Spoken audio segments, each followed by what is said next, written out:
አብዩ ናታን ፈተነችው። የዳታን ስልክ እንግዲህ ኮዱን በውሃ አስከፍታ ዳታ የጻፈችው አስመስላ ናታን ፈተነችው። ያንን ሜሴጁን ደግሞ የመለሰላት የተመላለሰለውን የጻፈላትን ዳታ መስለው እንግዲህ ያንን ሜሴጅ ለእናቷ አሳየችበት ማለት ነው። ናታን አሁን ላይ በጣም ትልቅ ችግር ውስጥ ገብቷል። አሰላሙ አለይኩም ወራህመቱላሂ ወበረካቱ። ውድና የተከበራችሁ ውድ ቤተሰቦቼ እንዴት ናችሁ? ከኔ ጋር ሁሉ ሰላም አልሐምዱሊላህ ረቢል ዓለሚን። በያላችሁ ሰላማችሁ ብዝት ይበል። ለቻናሉ አዲስ ከሆነ ሰብስክራይብ፣ ላይክ፣ ሼር እያደረጋችሁ ቤተሰብ ሁኑ።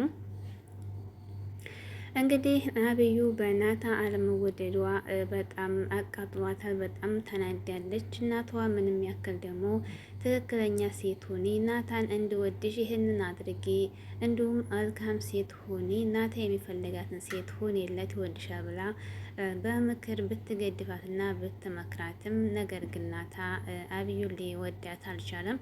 ናታ እንግዲህ የወደደው ዳጣን ነው። ዳጣ እንግዲህ ምንም ነገር የምታውቀው ጉዳይ የላትም። ዳታ እንግዲህ ከሰላምዬ በጣም ተግባባለች እና ሰላም ደግሞ ዳታን ለምን ናታን አታዋሪውም ወይም ደግሞ ለምን ቀርበሽ አታዋሪውም? እሱ እኮ በጣም ነው አንቺን የሚወድሽ እያለች እየገፋፋቻት ነው ማለት ነው። እዚሁ መሀል እንግዲህ አብዩ አባቷ ወደ ውጭ ለስራ ሊሄድ ነበርና ናታን እንግዲህ 1-3 ቀን እንዲሁም የተለየ እረፍት እናድርግ፣ ወጣ ብለን እንዝናና፣ ከእናቴ ብር ተቀብዬ እያለች ጥያቄ ያቀረበችለት፣ እሱ ግን በጭራሽ ነገር አልወደደም ወይም አልፈለገም ማለት ነው። ጭራሽም ተንስቶ ትቷት ሄደ ማለት ነው።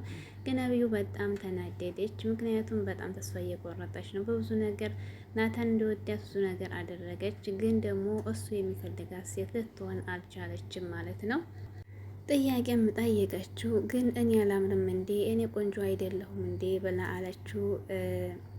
ስነግርሽ አንቺ ቆንጆ ነሽ፣ ነገር ግን ደግሞ ጥሩ ሴት አይደለሽም ብሎ አላት። ጥሩ ሴት ላንተ ምን አይነት ናት ስትለው በጣም መልካምና ለሰው የምታዝን ቤተሰቦቿ የምታከብር ጓደኞቿን የምትወድ ለሰው ጥሩ የሆነች እንዲሁም መልካምና ገራሚ የሆነች ሴት ሲላት እንዲሁ እሷ ያለችበት እንግዲህ ጸባይ ታውቃላችሁ።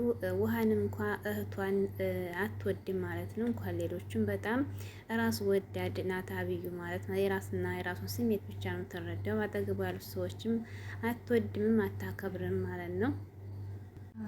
ከዚያ በኋላ እንግዲህ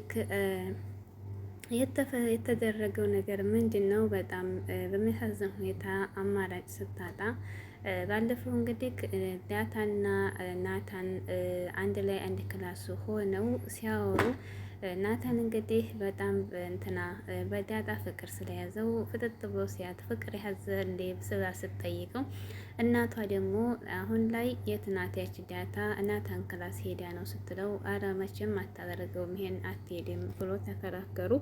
በቃ ሄድ እናረጋግጥ ስትለው እናቷ ወይም ደግሞ ማርታ የውሃ እናት ማለት ነው ለአንቺ ደስ ይበልሽ እንጂ እዛ እንኳ ይሄን አታረገው መሆን ሰዓት ላይ ናታን ክላስ አትገኝም ዳጣ ብሎ ሲላት ሲሄድ ግን በጣም ያላሰበው ነገር ነበር ያገኘው። ያላሰበው ነገር እንግዲህ ዳታንና ናታን ክላሱ ነበር እያገኛቸው። እንዲሁም ደግሞ ፍቅር ያዘህ እንዴ ምን ሆነህ ነው ብላ ስትለው ሰምቷቸዋል ማለት ነው።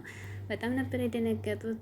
ምን ትሰሪያለሽ እዚህ ሲላት አባቷ ዳጣ ወይም ደረጀ ማለት ነው መጽሐፍ ስጠኝ ብላ እንግዲህ እና የመጣሁት ብላ ዋሸች ማለት ነው። የሚፈልገው መጽሐፍ ደግሞ የለም ብላ ዋሸች። ነገ እንዲገዛልሽ አድርጌ እህጅ በቃ አሁን ይፈልጋለሁ እሱን ማውራት ስሎ አስወጣት ማለት ነው። ናታን አጭር ጥያቄ ጠይቀው ምንድን ነው ነገሩ ዝም ሰራለች ሲለው እኔ ነኝ ነይ ብዬ እንድታወራኝ ያመጣኋት ብሎ አለው ማለት ነው።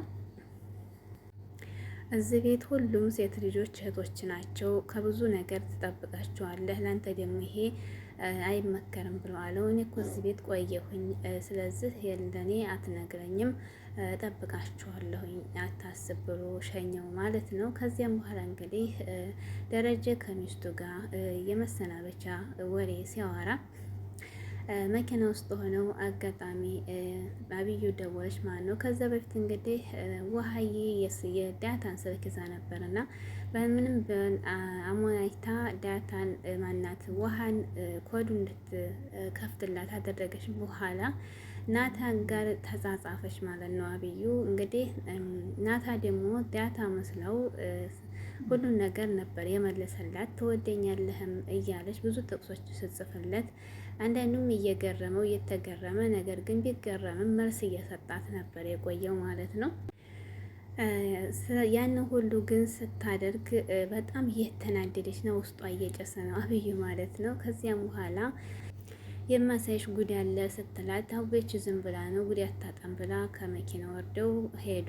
ልክ ስትገባ እናትና አባቷ ሲገቡ ስልኩን አንስታ ተመልከች ስትላት ቀምታ እስሩ አስቀመጠችው። ማርታ ወይም እናቷ ማለት ነው።